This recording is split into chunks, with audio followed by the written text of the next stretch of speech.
Hello, everyone. How's it going? Dr. Incompetent here, and let's play some Gloomhaven, shall we? Picking up where we left off with our complete beginner's guide. And we are still working with the tutorial guildmaster on how to become a guildmaster in our own right. And he's given us this job here of moving strategically. So we need to not get attacked for 2 rounds. So one thing we can do is take a look at the different guys around us, the bandits. So 2 movement, 2 movement, and then 2 movement and 2 movement. Now they also have, there's an archer here with a range of 3. So what we need to do is make sure that we are outside of the range of 2. And away from this range in this room. Now, it's very important to pay attention to the fact that these right here, this urn and these pile of bricks, these are obstacles. And this means that no one can step on that hex. So, this hex right here, this guy has to move 2. Now, again, he could have a card that would extend the movement, but usually if he has a card that will allow him to move further and attack, then he won't be able to attack as well. He'll just have to spend it all on movement. And then there's a choke point here, so that they both can't quite move through at the same time. Like, only one at a time is going to filter through there, so that's important. But we've got to figure out which square or hex is safe. So we have a movement of 3 and a movement of 4. We want to go fast, so I'm going to go ahead and take Provoking Roar. And I'm going to then take Grab and Grow to get the most, Grab and Go, rather, to get the most movement. So they're going on 44 and 50. Now we get a real feel for what they're actually going to do. So the archer can move 3, or 1 rather, and attack at range of 3. And then the bandit guards can move 2 and attack for 2.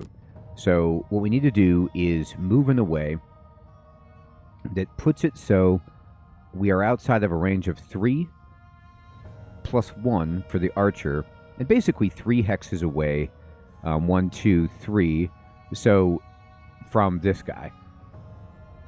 So let's move, and let's open the door and see if this is the right play. So we're going to walk over here and open the door. And then now there's a guy over here. Now this is a bandit guard, so we know he's going to move 2 and attack. So 1, 2 is where he wants to move. And let's see. Can anyone hit me if I'm standing right here? Well, if the archer goes here and moves 1, 1, 2, 3, can't hit me. 1, 2, can't hit me. We do have to worry about this guy, though. So I think I might want to move further into this room to avoid getting hit. We'll see if that will work. Now, we can't go all the way up here because this guy can move 2 and just walk over and hit us. He can actually walk here and hit us, too. So, is this where we want to stop? Well, let's just calculate this again. This guy wants to move 2. 1, 2. So if we stand here, he can hit us. And if we stand here, he can hit us. If we stand here, this guy can hit us. So this might be our safe hex. These are also... No, these aren't safe either. So let's go ahead and skip movement. And we're going to then just select an attack and then push T to skip this and push spacebar. Let's see if we could survive. So they're moving. They're trying to get to us. This guy moved up here. Excellent. You eluded the enemies in both rooms. Opening a door will always add more enemies to deal with, so make sure you're prepared for that when opening doors in future scenarios. And this couldn't be more true. This is so accurate. If you open a door, all of the enemies in the next room will add to your initiative, and they're ready to go right away. And they will get their turn. You don't really get to skip it, but if you're going faster than them, you still get to go. But it just means more stuff is happening. It's not like there's a surprise round. It's just you've just added enemies. However, in this case, we also added more room to escape to. So there's that. Just one more round of bandit dodging to complete the mission. Okay. You'll find it tricky to locate a safe space this time. Perhaps you could try preventing an attack to survive? So, I want to prevent an attack. However, Provoking Roar is in my discard pile. Now, even if you played it like I did, you're not out of luck because we only have one card. So we have to take a short rest anyway. Because remember, you need 2 cards to select a top and a bottom. So we'll short rest and just say yes. And as long as they're not asking me to burn Provoking Roar, I will burn Grab and Go. Then I can avoid these enemies. So we have a pretty good idea of what they're about. Probably move 2 and attack, move 1, range 3. Same thing for this guy. But what we can do is Provoking Roar and then Leaping Cleave. So, Provoking Roar will disarm the guy, which means he won't be able to attack us, which fulfills the requirements of the mission. And Leaping Cleave will mean we can just move through his hex, which we could just move around him, but we could just jump over him and get to a safe spot. So the Archer is actually moving 2 and attacking at 3. So the Archer has even more range, so you have to watch out for that. The Archer go 1, 2 right here, and they hit 1, 2, 3. So neither of these are safe. So what we're going to do is actually move all the way behind this guy so that nobody but him can hit us. We jump, and then we're going to attack and disarm.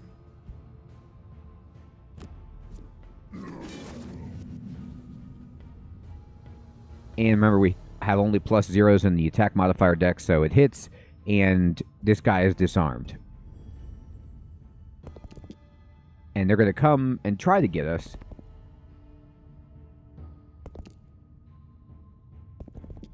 But they can't. At least not this run. Excellent stuff. You're well on your way to becoming a professional. Thanks, buddy. And how about that disarm? Pretty powerful condition, eh? That and a nice low initiative of 10 makes Provoking Roar a really nifty ability for getting out of nasty scrapes. It is. It's a great card. One more test, and then I think you'll be ready to start exploring the world and recruiting mercenaries to our guild. Great. Return to the map.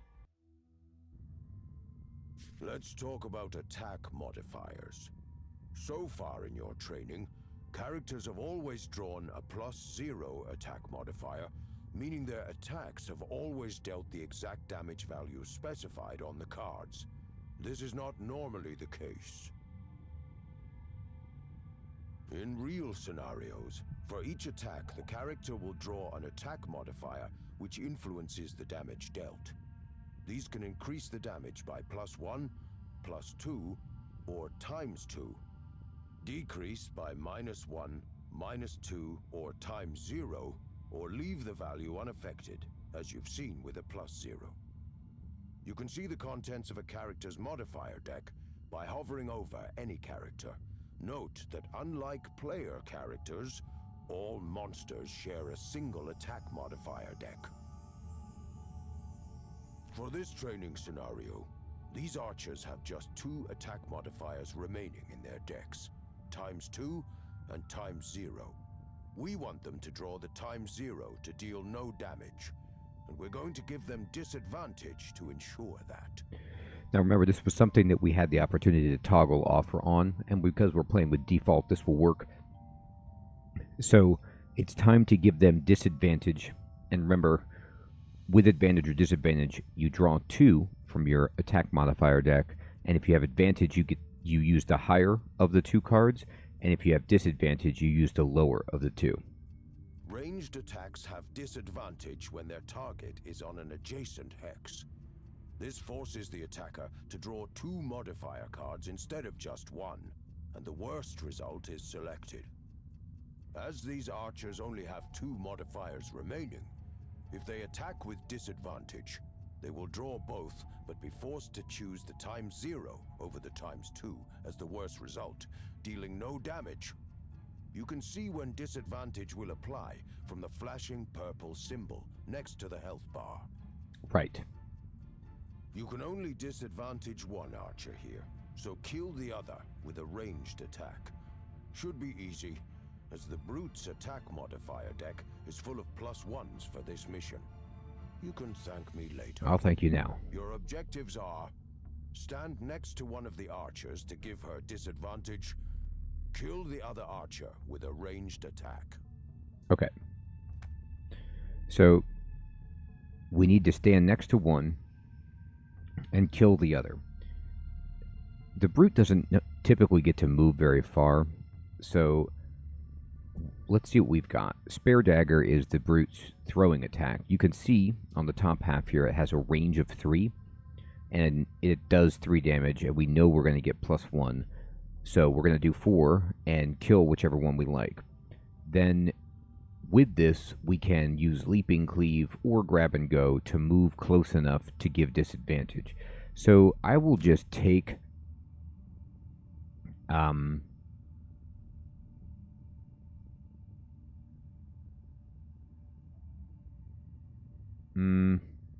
this is fine. Grab and Go. Let's get the most movement possible. Okay, so they're going on 68. Now this is, you have to be really careful here. So let's attack first. You don't want to move up next to one to give them disadvantage and then try to attack. Because if you try to attack with range when you're adjacent, you're going to get disadvantage.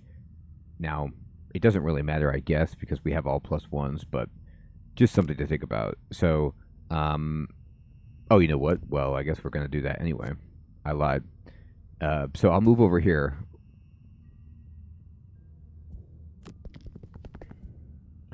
And this is, movement is good. So I'm going to just push T or click skip movement. And then now we're going to do this. Now, oh, you know what? Let me clarify that. Okay, great. Yeah, this is what I thought. I was wondering about that myself, but you can attack away from this target and not have disadvantage.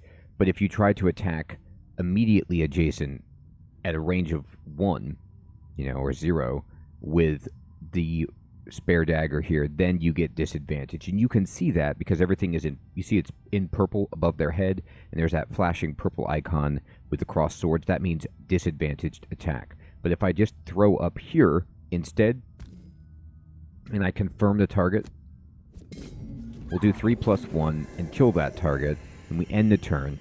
And then this archer has disadvantage, attacks us. You saw both rolls. Both the ×0 and ×2 modifiers. Disadvantage forced her to draw 2 attack modifiers and use the worst one. Exactly. You also saw how your attack with Spare Dagger drew a +1, thus dealing 4 damage total to take down the other archer. Mm-hmm. Your final objectives are: kill the remaining archer, loot the chest. Right. Okay. So all we have to do is kill the remaining archer and loot the chest. Remember, we only have 1 card left, so we need to take a short rest. Now, we need to look at our cards, though, and make sure that Leaping Cleave will kill, because it does 3+1 damage 4. And then we need to get Grab and Go. So we'll take a short rest. Yes. Okay, now they want us to burn Grab and Go, which apparently is the only choice that we have here. And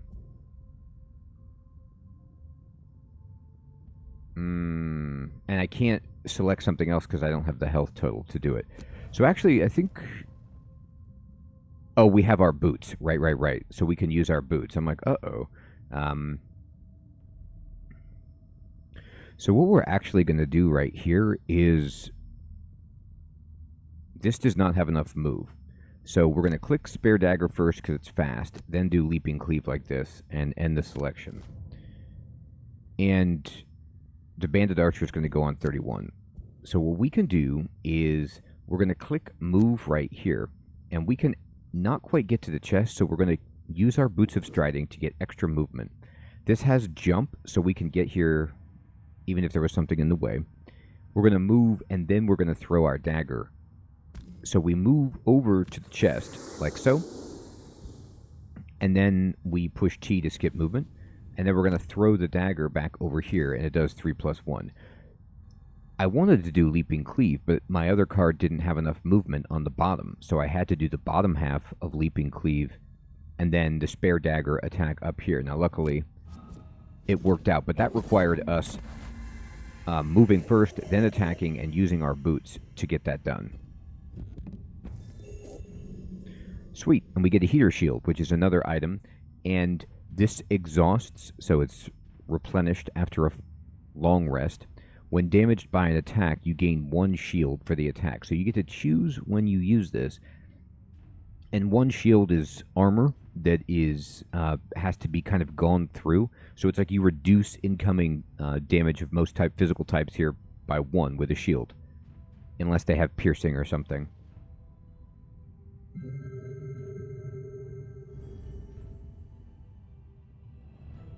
Nice. A heater shield should help you soak up some damage. You've finished your basic training missions. Time to introduce you to the other mercs and get you exploring. Alright, so we've learned like enough of the rules, but trust me, this is basic stuff that's helpful, but it is totally different when we get into an actual fight and the ability modifier deck comes in, or the attack modifier deck comes into play. There's multiple enemies, you have more cards to choose from, but this is a good place to start. Now what we get to do is select some missions so that we can recruit new mercenaries and learn how to use them. Great work getting through the basic training missions. Allow me to introduce you to the 3rd member of the guild. He ain't much of a fighter, though. It's the merchant. Hey, not all of us are particularly care to be experts in stabbing people. Please excuse me, ahem. Greetings, guildmaster. I'm the humble merchant of your fledgling guild. I deal with the important aspects of running a guild. In other words, money, which, might I add, is sorely lacking at the moment. It is. What you can see right now is the world map. You've probably noticed it looks a bit barren at the moment, and well, I got some good news and some bad news for you. The bad news is that the realm has been overrun with all manner of unpleasant monsters. Rogue, bandits, wandering undead, dark cultists, you name it. The good news is that you're going to help us restore the routes back to other settlements out there hidden in the fog. Before we can do anything about that, however, you'll need to get some mercenaries on the guild roster. Let's start with actually recruiting the poor old brute who's got himself into a spot of a bother again. So, the story quest is I am Brute, which is hilarious. Recruit the Brute to the guild. At this point, if you were doing the traditional tutorial on campaign mode, I believe things have changed. So now that we're in Guildmaster mode, these missions are kind of, to unlock the mercenaries, are baked in with more of a story. I'm pretty sure, like, I did this before on the other version, and you kind of select which missions you go to, and there's not as much narrative. I think the Guildmaster mode kind of like overhauls that curve a bit. So we can go over here to I am Brute. Yet again, the Brute finds himself in a precarious situation. Guide him out safely, and he'll surely join the guild. And you can see whenever you mouse over a location on the world map that you know for going to explore, it'll show you the enemies that are there, for example, and we have like these living dead guys. So we got some skeletons. So if you click on it, then you can see right here, living bones. They have 5 health, 2 movement, and 1 attack as their base stats. And then if we complete this, we get the Brute as an unlocked mercenary to be able to use in our guild.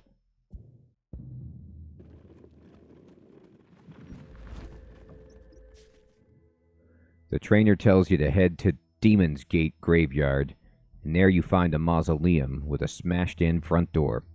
Walking down the steps into the gloom below, you follow a trail of broken bones until you hear the sounds of battle. Entering a chamber, the badly wounded brute is facing off against a number of undead. All right.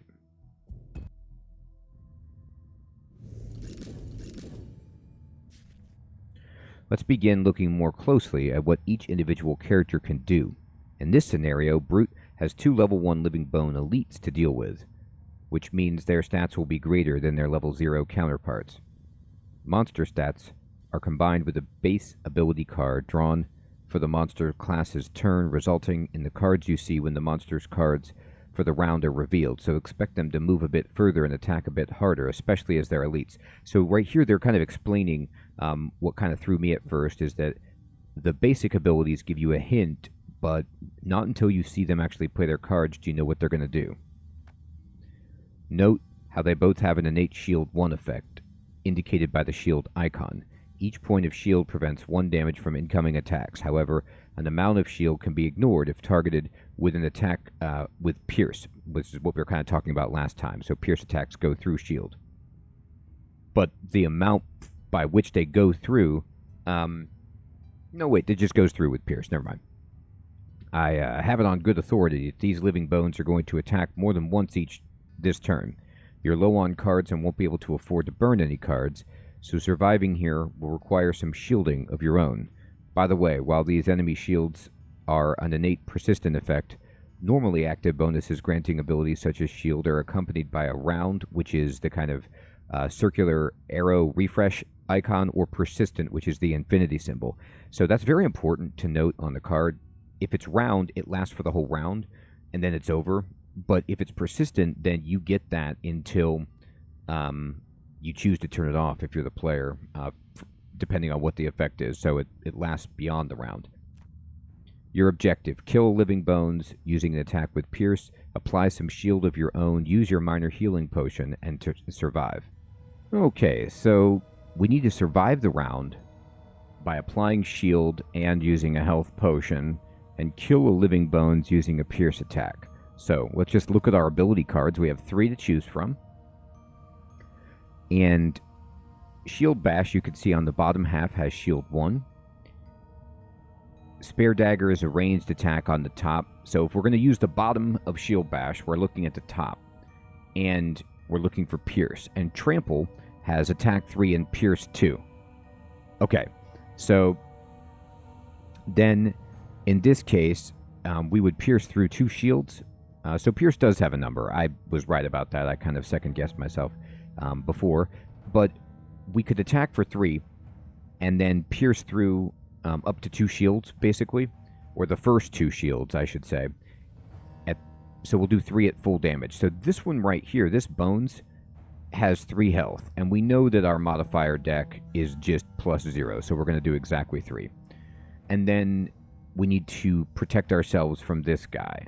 So what we're going to do is take Shield Bash first, and then take Trample second, because Shield Bash is faster.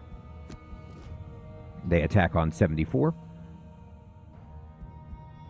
And they can move 4 and attack for 2.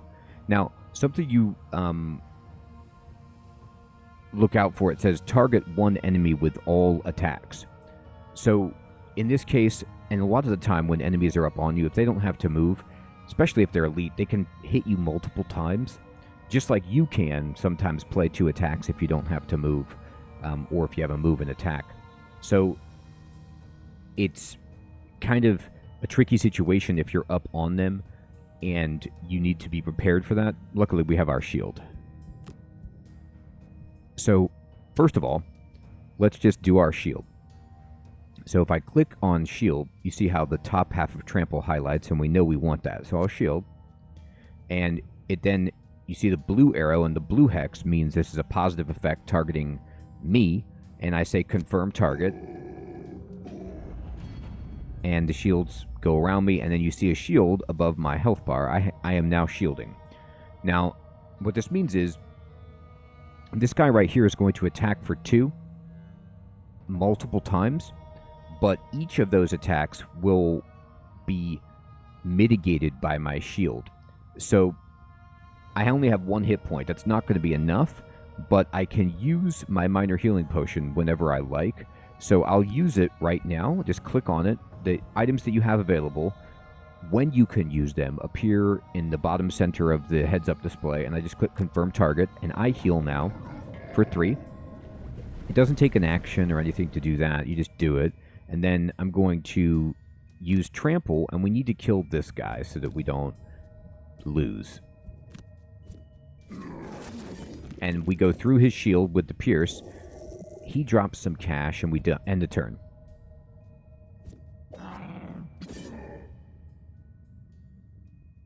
So he attacked us right there, and you see he got +1 modifier, so he did more damage than we expected.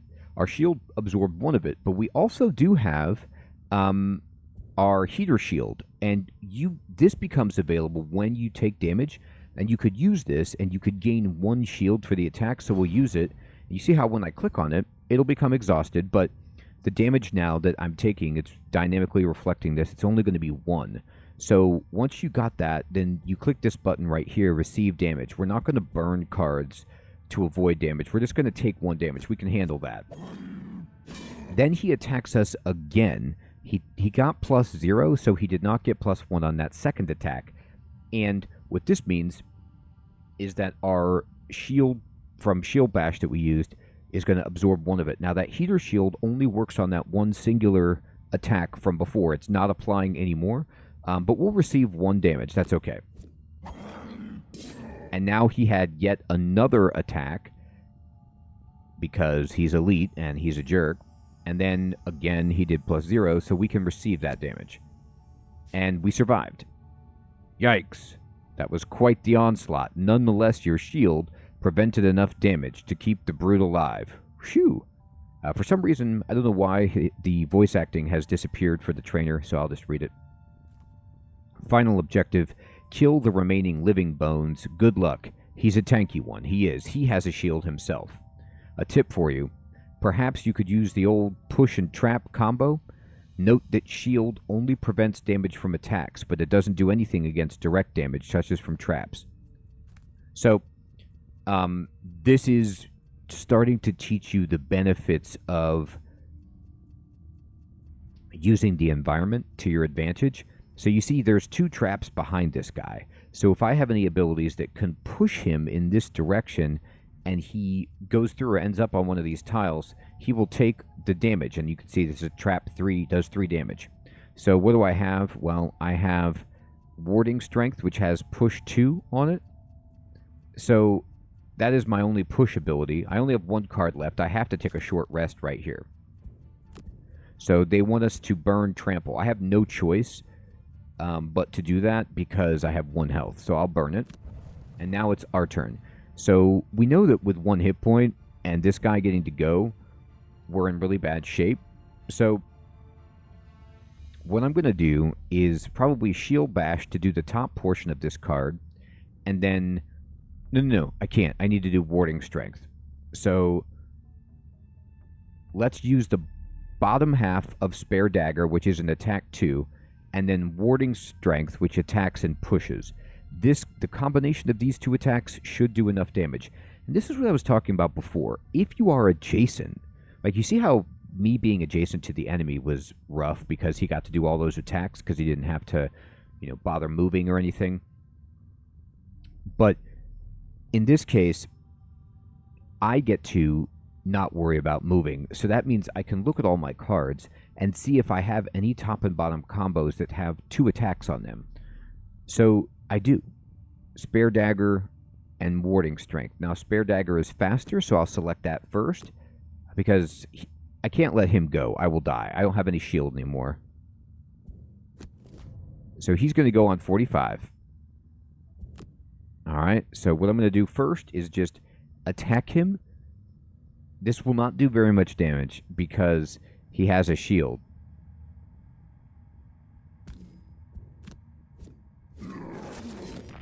But it's what we've got. And then I'll use this, and we're going to hit this guy. All right, the damage went through, and then now you get to push. So I'm going to push this guy all the way back, 1, 2, through 2 traps.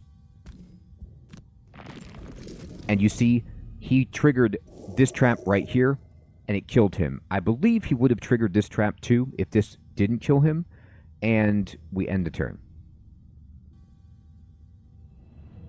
Victory. Save the brute yet again. I hear he's decided that adventuring alone is not working out for him, so he's agreed to be the first mercenary in your guild. Let's get out of this dusty crypt and see who else we can recruit. All right. So now we have 1 mercenary in the guild. The brute sure can soak up damage, but he's not the most mobile. And the merchant says having ample funds is going to be of utmost importance in getting this guild off the ground. Do you know anyone good at, gold acquisition? I know just the woman. She's also a dab hand at poking holes in those who get in her way. She's in the process of liberating some gold right now. Shall we lend her a hand? You know it.